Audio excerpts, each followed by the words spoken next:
இந்த வீடியோலேருந்து நம்ம கேண்டில்ஸ்டிக் சைக்காலஜினா என்ன அப்படின்றத வந்து பார்க்க போகிறோம். இதுக்கப்புறம் வரக்கூடிய சாப்டர்ஸில் பார்த்திங்கன்னா candlestick psychology, candlesticks rejection, and தென் பார்த்திங்கன்னா மொமெண்டம், அண்ட் தென் அந்த மொமெண்டத்தை எப்படி ரீட் பண்ணுறது அப்படின்லாம் தான் வந்து நம்ம வந்து பார்க்க போகிறோம். இதுக்கு முன்னாடி நம்ம வந்து ப்ரைஸ் ஆக்ஷனை வந்து ஃபுல்லாக பார்த்துருந்தோம். ஸோ மினிமம் நம்ம வந்து ஒரு 6 வீடியோ பக்கம் வந்து பார்த்துருப்போம். அந்த 6 வீடியோவில் நம்ம வந்து 8 சாப்டர் பக்கம் நம்ம வந்து சொல்லியிருப்போம், கரெக்டுங்களா? ஸோ ஃபஸ்ட் வந்து நம்ம எஸ்என்ஆர் லெவல்ஸ் பார்த்தோம், and then type of SNR level என்னென்ன இருக்குது அப்படின்றத பார்த்தோம். அண்ட் தென் ட்ரெண்ட் லைனை பற்றி நம்ம லாஸ்ட்டாகவே அதே வீடியோவில் வந்து சொல்லியிருந்தோம். தென் மார்க்கெட்டோடைய ஸ்ட்ரக்சர்ஸ் என்னென்ன இருக்குது அப்படின்னு சொன்னோம். தென் மார்க்கெட்டோட டோட்டல் மூவ்ஸ் எவ்வளோ 4 மூவ்ஸ் இருக்குதுன்னு சொல்லியிருந்தோம். அண்ட் தென் பார்த்திங்கன்னா ரீட்ரேஸ்மெண்ட்னா என்ன, அண்ட் தென் ஒரு ரிவர்சல்னா என்ன அப்படின்னு சொல்லியிருந்தோம். அந்த ரீட்ரேஸ்மெண்ட் அந்த ரிவர்சல்லே வந்து அதுக்கான ஆப்பர்ச்சுனிட்டி எப்படி வந்து எடுத்துக்கணும். ஸோ ரீட்ரேஸ்மெண்ட்டில் நம்ம வந்து எந்த அளவுக்கு வந்து ரிஜெக்ஷன்ஸ் இருந்தால் நம்ம வந்து ரீட்ரேஸ்மெண்ட்டுக்கு ட்ரை பண்ணலாம், அண்ட் தென் ரிவர்சலுக்கு என்ன மாதிரியான ஒரு ட்ரேட் கன்ஃபர்மேஷனில் நம்ம போகணும் அப்படின்றது வந்து அதே வீடியோவில் அட்டாச் பண்ணி சொல்லியிருந்தோம். ஸோ ரொம்ப பெரிய விஷயம் இல்லாததில் அதனால தான் அதே வீடியோவில் வந்து நான் சொன்னேன். ஸோ இதுக்கப்புறம் நம்ம வந்து கேண்டில்ஸ்டிக் சைக்காலஜி பற்றி நம்ம வந்து பார்க்க போகிறோம். ஸோ லெட் ஸ்டார்ட், ஆரம்பிக்கலாம். ஸோ இன்றைக்கி நம்ம வந்து கேண்டில்ஸ்டிக் சைக்காலஜியில் நம்ம பார்க்க வேண்டியது என்னென்னா, ஒரு கேண்டில்ஸ்டிக் சைக்காலஜினா என்ன, அண்ட் தென் அதில் வந்து என்னென்ன வகைகள்லாம் இருக்குது அப்படின்றத வந்து நம்ம தெரிஞ்சுக்கலாம். அதாவது ஒரு கேண்டில்ஸ்டிக் சைக்காலஜிக்கு நம்ம என்ன யூஸ் பண்ணணும் அப்படின்றத வந்து தான் நம்ம வந்து பார்க்க போகிறோம். ஸோ ஒரு கேண்டில்ஸ்டிக்ஸை வந்து நம்ம ரீட் பண்ணுறோன்னா அதில் மொத்தமாக நம்மளுக்கு தேவையானது பார்த்திங்கன்னா 2 விஷயந்தான். மார்க்கெட்டோடைய அந்த வால்யூம், அண்ட் தென் அதோடைய விக்ஸ், இந்த 2 தான் வந்து ரொம்ப ரொம்ப இம்பார்ட்டன்ட். ஸோ இந்த 2 வச்சு மட்டுமே தான் நம்ம வந்து ஒரு ட்ரெண்ட், அதாவது ஒரு கேண்டில் வந்து அனலைஸ் பண்ண முடியும். ஸோ இந்த 2 வந்து நம்ம வந்து எந்த அளவுக்கு வந்து புரிஞ்சுருக்கிறோமோ அந்த அளவுக்கு நம்ம வந்து ஈஸியாகவே அனலைஸ் பண்ணலாம். ஸோ நம்ம அது எப்படி அனலைஸ் பண்ணணும் அப்படின்றத வந்து நான் சொல்லிக் கொடுக்குறேன். ஸோ இந்த இடத்துல தான் வந்து நம்ம வந்து ப்ரீவியஸாக நம்ம கற்றுக்கிட்ட ப்ரைஸ் ஆக்ஷன் வந்து நம்ம இந்த இடத்துல யூஸ் பண்ணுவோம்.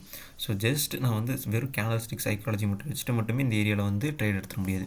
அதுக்கு தேவையானது ப்ரைஸ் ஆக்ஷன். ஸோ அதுக்காக தான் நான் ப்ரீவியஸ் வீடியோலேயே உங்களுக்கு 6 வீடியோலையும் சொல்லி கொடுத்துருப்பேன் இந்த ப்ரைஸ் ஆக்ஷன்னா எப்படி, அது லெவல்ஸ் எப்படி வரையணும். ஸோ நான் இந்த இடத்துல வந்து மார்க்கெட்டை வந்து இங்கேயே ஜூம் பண்ணி காமிக்கிறேன். இந்த இடத்துல வந்து ஃபுல்லாக கன்சாலிடேட், நான் சொல்லியிருக்கேன்ல, ஒரு கன்சாலிடேட் என்ன ஆகும், நான் ஆல்ரெடி சொல்லியிருந்தேன். ஒரு கன்சாலிடேட் நடக்கும், அண்ட் தென் அதுலேருந்து ஒரு எக்ஸ்டென்ஷன் நடக்கும் அப்படின்னு சொல்லியிருந்தேன். ஸோ லைக் இது மாதிரி தான் வந்து மார்க்கெட்டோடைய மூவ்ஸ் வந்து அதிகமாகவே இருக்கும், ஓகேங்களா? ஸோ இங்கே பார்ப்போம். ஸோ இந்த ஏரியாவில் பாருங்கள், உங்களுக்கு நான் ஜூம் பண்ணி காமிக்கிறேன். ஓகே, இந்த ஏரியாவில் பார்த்தீங்கன்னா உங்களுக்கு வந்து பையர்ஸோடைய மூவ்ஸ் வந்து நல்லாவே வந்து இங்கேருந்து ஃபைட் பண்ணியிருப்பான். வரக்கூடிய செல்லரோட மொமெண்டத்தில் பார்த்திங்கன்னா பையரோடைய இன்ட்ரெஸ்ட் வந்து இருந்துக்கிட்டே இருக்கும். ஸோ ஜஸ்ட் இது செல்லராக வரனால செல்லர் மட்டும் ஸ்ட்ராங்காக இருக்கும் அப்படின்றது வந்து இதில் முடிவு பண்ண முடியாது. ஏன்னா வரக்கூடிய செல்லர் மொமெண்டம் இது வரைக்கும் ஸ்ட்ராங்காக இருக்கான். அதுக்கப்புறம் இந்த கேண்டல்லேருந்து பையர்ஸ் வந்து ஃபைட் பண்ண ஆரம்பிக்கிறான். ஸோ நல்லா நோட் பண்ண தெரியும், இந்த கேண்டல்லேருந்து பையர்ஸ் ஃபைட் பண்ணுறான், அடுத்து 2 கேண்டலையும் ஃபைட் பண்ணுறான். அதுக்கு அடுத்து என்ன தான் ஸ்ட்ராங்கான செல்லர்ஸ் வந்தாலும் இந்த கேண்டலில் பையர்ஸோடைய இன்ட்ரெஸ்ட் இது வரைக்கும் ரீச் ஆகிறான்.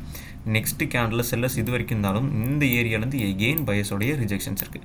அப்போ என்ன தெரியுது, இந்த மொமெண்டமில் செல்லர் வந்தாலும் பையரோடைய இன்ட்ரெஸ்ட் இருக்குது அப்படின்றது வந்து நமக்கு தெரிஞ்சு. ஸோ லாஸ்ட் வீடியோவில் ரிவர்சலில் நான் சொல்லியிருப்பேன், ஒரு மொமெண்டம் வரானா அந்த மொமெண்டம் வீக்காக இருக்கும்போது அதில் வந்து பையர்ஸோடைய இன்ட்ரெஸ்ட் இருந்துச்சுன்னா ப்ளஸ் நம்மளுக்கு லெவல்ஸ் இருந்துச்சுன்னா மார்க்கெட் ரிவர்ஸ் எடுத்து நம்ம ட்ரை பண்ணலாம் அப்படின்னு சொல்லியிருக்கேன். ஸோ சேம் லைக் தட் ஒரு மூமெண்ட்டை வந்து இப்படி தான் அனலைஸ் பண்ணணும்.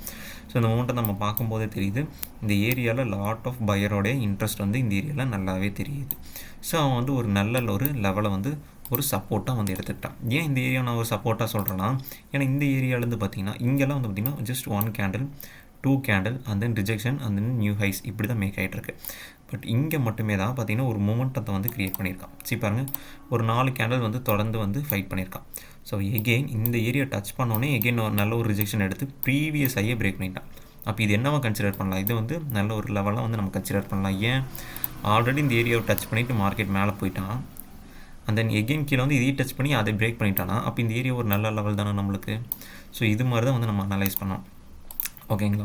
ஸோ எகெயின் பார்த்திங்கன்னா இந்த ஏரியாவை டச் பண்ணிவிட்டு இங்கேருந்து மார்க்கெட் வந்து மேலே கூட்டியிருப்பாரான். ப்ரீவியஸ் ஹையை வந்து ரிஜெக்ஷன் கொடுத்தாலுமே அவன் நியூ ஹை மேக் பண்ணுறான். ஸோ இந்த ஏரியாவில் பையர் இருக்கான்றது தெரிஞ்சிச்சு.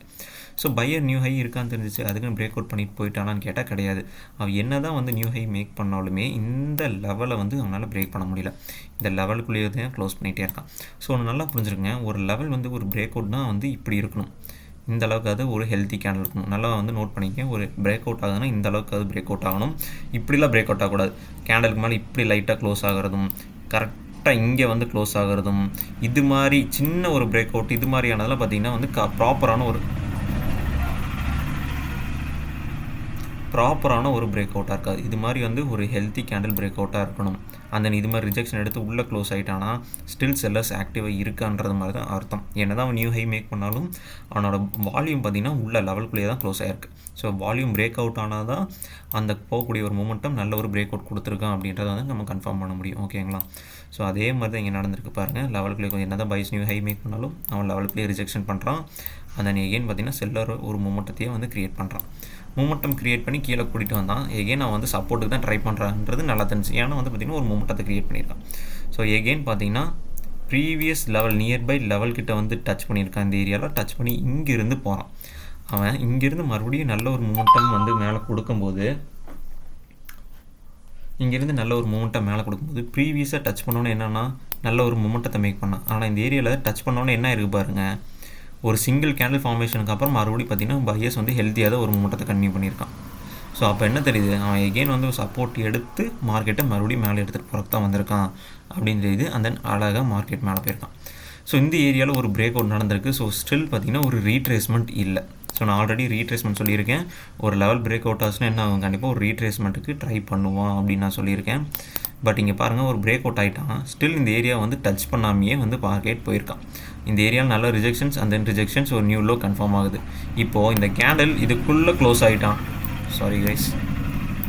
இதுக்குள்ளே க்ளோஸ் ஆகிட்டான்னா நெக்ஸ்ட் நம்ம வந்து ஒரு செல்லிங்க்கு வந்து நான் வந்து கண்டிப்பாக ட்ரை பண்ணியிருப்பேன். ஏன்னா ஒரு லெவல் பிரேக் அவுட் ஆயிடுச்சுன்னா கண்டிப்பாக வந்து நான் செல்லருக்கு வந்து ஒரு லெவல் பிரேக் அவுட் ஆயிடுச்சுன்னா கண்டிப்பாக வந்து ரீட்ரேஸ்மெண்ட்டுக்கு வாய்ப்பு இருக்குது. நானாக வந்து இந்த ஏரியாவில் கண்டிப்பாக வந்து ஒரு புட் ஆப்ஷன் கேண்டில் வந்து ட்ரேட் எடுத்திருப்பேன். ஏன் ட்ரேட் எடுத்திருப்பேன், நான் ஆல்ரெடி போன வீடியோவில் சொல்லியிருக்கேன். ஒரு லெவல் பிரேக் அவுட் ஆனால் ரீட்ரேஸ்மெண்ட்டுக்கு 60% வாய்ப்பு இருக்குது அப்படின்னு சொல்லியிருக்கேன். ஸோ அது கன்ஃபர்மேஷனாக நம்ம என்ன எடுப்போம், ஏதோ ஒரு ரிஜெக்ஷன்ஸ் கிடைக்கணும், நியூ லோ கிடைக்கணும், அது ஹெல்த்தி கேண்டில் வந்து மேக் ஆகணும் அப்படின்னு சொல்லியிருக்கேன்.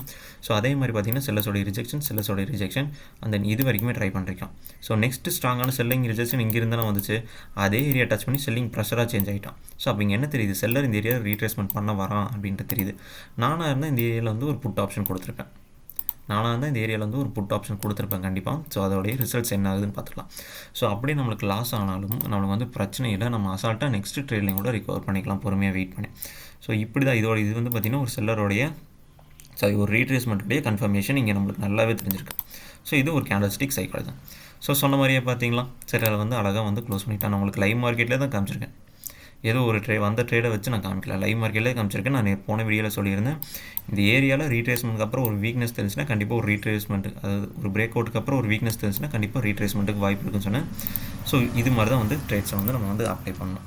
ஸோ உங்களுக்கு புரிஞ்சிருக்கும் கேண்டில்ஸ்டிக் சைக்காலஜி நான் எப்படி ரீட் பண்ணியிருப்பேன்னு. ஒரு கேண்டில் பை கேண்டலாக வந்து நான் அனலைஸ் பண்ணியிருப்பேன். ஜஸ்ட்டு சும்மா ஓப்பன் பண்ணோன்னே ஓகே செல்லர் வரான், இங்கேருந்து பையர் போயிருக்கான், இங்கேருந்து செல்லர் வரான், மறுபடியும் இங்கேருந்து பையர் போயிருக்கான், செல்லர் வரான், பிரேக் அவுட் பண்ணிட்டான். ஸோ பையர் ஸ்ட்ராங்காக இருக்கான் அப்படி நான் சொல்லி போயிருந்தேன்னா எனக்கு இந்த ஏரியாவில் என்ன நடந்திருக்குன்னு தெரியாது. இந்த ஏரியாவில் எந்த அளவுக்கு சும்மா பார்த்துக்கலாம். ஓகே இந்த ஏரியாவில் சப்போர்ட் இருக்குது, நீங்கள் என்ன பண்ணுவீங்க, வருவீங்க, ஓகே இந்த ஏரியாவில் சப்போர்ட் இருக்குது, ஓகே அப்படின்னு சொல்லிட்டு போயிடுவீங்க. ஆனால் இந்த சப்போர்ட் எப்படி க்ரியேட் ஆனால் அப்படின்னு தெரிஞ்சுக்கிட்டா தான் நம்மளால் இந்த இடத்துல வந்து ஒரு செல்லர் வீக்காக வந்தாலும் நம்ம இந்த இடத்துல வந்து போகிறக்கான ஆப்பர்ச்சுனிட்டி இருக்கா அப்படின்றது தெரியும். ஏன்னா இந்த சப்போஸ் இந்த லெவல் வீக்காக இருந்திருந்தால் இந்த ஏரியாவில் நீங்கள் திடீர்னு ரிவர்சல் போயிருந்தீங்கன்னா என்ன ஆயிருக்கும், லாஸ் ஆகிருக்கும்ல. ஸோ லைக் தட் இந்த ஏரியாவில் என்ன நடக்குது, ஒரு லெவல்ஸில் எந்த அளவுக்கு சைக்காலஜியில் அவன் வந்து இருக்கான், ஸ்ட்ராங்காக இருக்கானா இல்லையான்னு தெரிஞ்சால் மட்டும்தான் இந்த ஏரியாவில் நம்ம வந்து ரிவர்சல் போகிறக்கான ஒரு கான்ஃபிடென்ட் கிடைக்கும். ஸோ இப்போ தெரிஞ்சிச்சு நம்மளுக்கு ரீட்ரேஸ்மெண்ட் ஆயிடுச்சு. பட் என்னதான் ஒரு ஹெல்த்தியான பையஸ் மேக் ஆனாலும் இந்த ஏரியாவில் வந்த செல்லர் பார்த்திங்கன்னா ஒரு மூமெண்டமாக இருக்கான். ஸோ அவன் இந்த ஏரியாவை டச் பண்ணிவிட்டு கீழே ரிவர்ஸ் ஆக போகிறக்கும் வாய்ப்பு இருக்குது. ஸோ எகெயின் இந்த ஏரியா டச் பண்ணி ஓகே ரீட்ரேஸ்மெண்ட்டாக இதுக்கப்புறம் பையர் தான் போவான் அப்படின்னு சொல்லிட்டு நம்ம போயிடக்கூடாது. ஏன்னா வந்த மூமெண்டம் பாருங்கள் வீக்காக இருந்து அப்படியே ஸ்ட்ராங் ஆகிட்டே வந்திருக்கான். ஸோ அவன் எகெயின் சும்மா இங்கே போய் இந்த லெவல் டச் பண்ணி இங்கேருந்து கூட வரலாம், அல்லது இதுக்கு மேலே உள்ள லெவல் டச் பண்ணி கூட கீழே வர வாய்ப்பு இருக்குது. ஸோ நம்ம ஒரு கேண்டில் தான் ட்ரேட் எடுக்கணும். ஸோ ரொம்ப பொறுமையாக நம்ம ட்ரேட் எடுக்கணும். ஸோ உங்களுக்கு புரிஞ்சிருக்கும் இந்த கேண்டல்ஸ்டிக் சைக்காலஜி வந்து எந்த அளவுக்கு வந்து ரொம்ப ரொம்ப இம்பார்ட்டன்ட்டுன்றது. ஸோ நான் எகைன் வேறு ஒரு சார்ட்டில் வந்து நான் உங்களுக்கு வேறு ஒரு மொமெண்டத்தில் காமிக்கிறேன். ஸோ இதெல்லாம் பார்த்திங்கன்னா பேக் மார்க்கெட். ஸோ நல்லா நோட் பண்ணிக்கிங்க, பேக் மார்க்கெட் இப்படி தான் இருக்கும். ஸோ பார்த்திங்கன்னா மேப்பு டவுனு, திடீர்னு ஒரு ஸ்பின்னிங் டாப், இது மாதிரியான மார்க்கெட்ஸ்லாம் வந்துச்சுன்னா, இது மாதிரியான மூவ்ஸ்லாம் உங்களுக்கு தெரிஞ்சிச்சுன்னா டோட்டலாக அவாய்ட் பண்ணிடுங்க. இது மாதிரி இடத்துலலாம் வந்து நீங்கள் ட்ரேட் பண்ணக்கூடாது. லைக் அதே மாதிரி இந்த மாதிரி ரேஞ்சி மார்க்கெட்லேயும் நீங்கள் ட்ரேட் பண்ணக்கூடாது. இது மாதிரி நல்ல மூவ்ஸ் இருக்கக்கூடிய இடத்துல மட்டும்தான் நீங்கள் வந்து ட்ரேட் பண்ணணுமே தவிர வேறு எதுலேயும் வந்து ட்ரேட் பண்ணக்கூடாது. ஸோ உங்களுக்கு புரிஞ்சிருக்கும் ஒரு ப்ரைஸ் ஆக்ஷன் அண்ட் தென் ஒரு கேண்டல்ஸ்டிக் சைக்காலஜி சேர்த்து நான் எப்படி ட்ரேட் பண்ணணுன்னு. ஸோ இது எப்படி நான் வந்து ரீட் பண்ணணும் அப்படின்றது வந்து உங்களுக்கு புரிஞ்சிருக்கும்னு நினைக்கிறேன். இது ரீட் பண்ணுறதுக்கு நம்ம யூஸ் பண்ணது வால்யூம்ஸ் அண்ட் தென் பார்த்திங்கன்னா விக்ஸ். இந்த 2 தான் வந்து முக்கியமானது நம்மளுடைய கேண்டல்ஸ்டிக் சைக்காலஜியில். ஸோ இப்படி தான் ஸ்டெப் பை ஸ்டெப்பாக உங்களுக்கு ஆரம்பத்தில் லேர்ன் பண்ணும்போது புரியாது. லைக் எப்படி சொல்கிறதுனா ரொம்ப கஷ்டமாக இருக்கும் ஒரு கேண்டலை உட்காந்து அனலைஸ் பண்ணுறதுக்கு. பட் ஒன்ஸ் நீங்கள் பழகிட்டிங்கன்னா இது வந்து ரொம்பவே சிம்பிளாக இருக்கும். ஸோ கேண்டல்ஸ்டிக் சைக்காலஜி வந்து பார்த்திங்கன்னா நீங்கள் தான் இம்ப்ரூவ் பண்ணி ஆகணும். இது வெறும் ப்ரைஸ் ஆக்ஷன் மாதிரி ஜஸ்ட் இது வந்து ஒரு பேட்டர்ன் வைஸ்லாம் இருக்காது. ஒரு கேண்டல் வந்து ஒரு மாதிரி மேக் ஆகிட்டே இருக்கும். ஸோ இப்படி மேக் ஆகுதுன்னா அடுத்தது வந்து இதே மாதிரி தான் மேக் ஆகணுன்றது எந்த ஒரு கேரண்டியும் இல்லைல்ல. ஸோ நீங்கள் ரீட் பண்ணி பழகினா மட்டும்தான் தெரியும் உங்களுக்கு வந்து கேண்டல்ஸ்டிக்ஸ் எப்படி ஒர்க் ஆகுதுன்னு. ஸோ இது வந்து எக்ஸ்பீரியன்ஸ் மூலிமா மட்டும்தான் இந்த கேண்டல்ஸ்டிக் சைக்காலஜி வந்து லேர்ன் பண்ண முடியும். ஸோ அது எப்படி லேர்ன் பண்ணணும் அப்படின்றது தான் நான் சொல்லிக் கொடுக்கணுமே தவிர என்னால் உட்காந்து உங்களுக்கு வந்து இந்த ஒரு கேண்டில் இப்படி தான் வரும்ன்றது சொல்ல முடியாது. ஏன்னா மார்க்கெட்லேயும் அப்படி அப்ளை ஆகாது. ஸோ ஹோப்லி உங்களுக்கு புரிஞ்சிருக்கும்னு நினைக்கிறேன். ஸோ தேங்க்யூ ஃபார் வாட்சிங்.